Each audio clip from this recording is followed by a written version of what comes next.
அனைவருக்கும் வணக்கம். நான் Jagannathan KTV School YouTube channel. நம்ம சேனலில் அது உயர்கல்வி அட்மிஷன் மற்றும் வேலைவாய்ப்பு தகவல்கள்லாம் வீடியோவை பார்த்துட்ருக்குறோம். அதில் 2023-24 இந்த அகாடமிக் இயருக்கு TNAU and TNJFU agriculture and fisheries கோர்ஸுக்கு அப்ளிகேஷன் முடித்தாச்சு.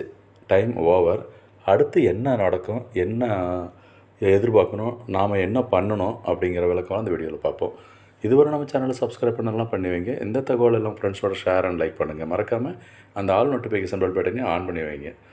இந்த Tamil Nadu agriculture university and Tamil Nadu doctor Jayalalithaa fisheries university ரெண்டும் கம்பைன் பண்ணி ஒரே ஒரு வெப்சைட்டில் கொடுத்துருக்காங்க.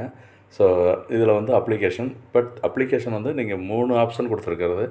ஒன்று டிஎன்ஏக்கு மட்டும், அடுத்து டிஎன்ஜேபிக்கு மட்டும், TNAU TNJFU ரெண்டுக்கு சேர்த்து இந்த மாதிரி 3 டைப்பு அப்ளிகேஷன் கோர்ஸை செலக்ட் பண்ண சொல்லியிருந்தாங்க. அதெல்லாம் முடிச்சிருப்பீங்க கண்டிப்பாக. ஸோ இப்போ அடுத்த ஸ்டேஜ் என்ன, இந்த இன்ஃபர்மேஷன் ப்ரொசீஜர்லாம் கோத்ரூ பண்ணி பார்த்தாச்சு, அப்ளையும் பண்ணியாச்சு. இதுதான் டேட்டு. இப்போ என்ன சொல்லியிருக்காங்க, இந்த டேட் எதிர்பார்த்தது என்ன டேட்டு, எக்ஸ்டென்ஷன். மேபி டெட்லைன் வந்து இப்போ 9ஆம் தேதி கொடுத்துருக்கு. ஓகேங்களா, அப்ளிகேஷன் எண்ட் டேட்டு 9ஆம் தேதி. ஸோ இப்போ 9ஆம் தேதினா ஒரு வாரம் எக்ஸ்டென்ஷன் கிடைக்கும் அப்படின்னு சொல்லி நிறைய பேர் கேட்டிருந்தாங்க. ஆனால் அப்போ இது வரைக்கும் வெப்சைட்டில் அப்டேட் பண்ணலை. ஸோ அந்த இன்ஃபர்மேஷன் அப்டேட் பண்ணதுனால இது வந்து க்ளோஸ்டு கண்டிஷன் அப்படின்னு தான் எடுத்துக்க முடியும். கரெக்டுங்களா? ஸோ இதில் என்னென்ன ப்ராசஸ், ஓகே அப்ளிகேஷன் க்ளோஸ்டு அப்படின்னு சொன்னால் நெக்ஸ்ட்டு என்ன சொல்லியிருக்காங்க, என்ன ஸ்டேஜ் நடக்கும். அதில் ரேங்க்கு, அதாவது மெரிட் லிஸ்ட்டு ரிலீஸ் பண்ணணும். இந்த அப்ளிகேஷனில் வந்து ஸ்க்ரூட்டனைஸ் பண்ணுவாங்க. மெரிட் லிஸ்ட் எடுத்து ரிலீஸ் பண்ணணும். அதுக்கு முன்னால் ஒரு வாய்ப்பு இருக்கலான்னு எதிர்பார்க்குறாங்க. என்னென்னா கரெக்ஷன் விண்டோ சான்சஸ் இருக்கும் இந்த வருஷம் அப்படின்னு எதிர்பார்க்கப்படுது. கரெக்ஷன் விண்டோ எதுக்காக, ஏதாவது இப்போ உங்களுடைய மிஸ்டேக்ஸ் எதாவது பண்ணியிருக்கிறீங்க, இல்லை சரியான டாக்குமெண்ட்ஸ் அப்லோட் பண்ணலை, இந்த மாதிரி டீட்டெயிலாக எதாவது இருந்துச்சுன்னு சொன்னால் கரெக்ஷன் விண்டோவில் அந்த டைமில் நீங்கள் கரெக்டான டாக்குமெண்ட்ஸ் அப்லோட் பண்ணலாம்.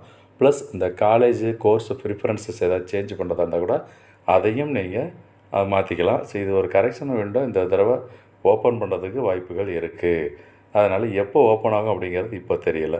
ஸோ இந்த அப்ளிகேஷன் டைம் முடிஞ்ச உடனே நெக்ஸ்ட்டு பார்த்தோம்னா கரெக்ஷன் விண்டோ, அதுக்கு அடுத்து rank or merit list release பண்ணணும்.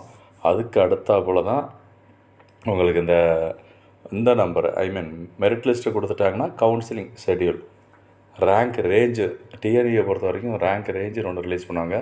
அந்த ரேங்க் ரேஞ்ச் இருக்கிறவங்க தான் கவுன்சிலிங் எலிஜிபிலிட்டி அப்படின்னு.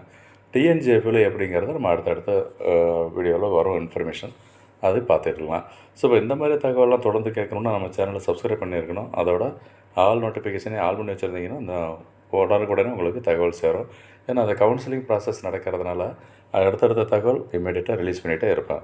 தேங்க்யூ ஃபார் வாட்சிங் KTV School.